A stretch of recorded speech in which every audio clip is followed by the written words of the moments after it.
শুনুন, আমি ফর্ম নিয়ে গেছি, বিএলও যেটা বলেছে এই ফর্ম সেই ফর্মগুলো তাদের বাড়িতে দিয়ে দিয়েছি। হুম। আবার কে মৃত দিল না জীবিত দিল কি করেছে তারা জানে, আমি কি করে বলবো? আমার তো এখানে বাড়ি নয়, হুম। আমি কি করে জানবো? ওরা যা দিয়েছে আমি তাই করেছি। মানে আপনি ফর্ম কাকে দিয়েছেন? বাড়ির লোককে। আর বাড়ির লোকের কাছে ফর্ম নিলেন, একবার জিজ্ঞেস করলেন আর এই লোকগুলো বেঁচে আছে কি বেঁচে নেই? সে আমি কি করে জানবো? আমি কি জিজ্ঞাসা করতে যাবো যে কে মৃত কে জীবিত?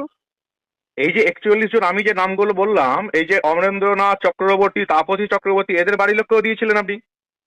অবশ্যই। তাপসী চক্রবর্তী আত্মহত্যা করেছে এটা তো গোটা এলাকার লোক জানে, আপনি জানতে পারলেন না? আরে মহা মুশকিল, বলছি তো আমার এখানে এই এলাকায় বাড়ি নয়, আমার বাড়ি ইসে মালদাতে।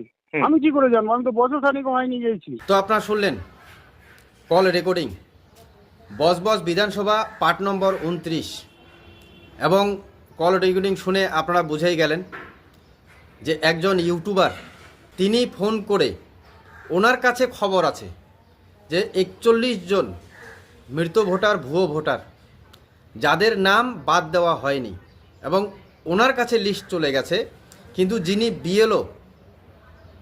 যিনি বিএলও ওনার কাছে কোনো খবর নেই, এবং বিএলও ক্লিয়ার বলছেন যে আমি কি করে জানবো? ওনার 1 বছর হলো আর ওনার মালদাতে বাড়ি।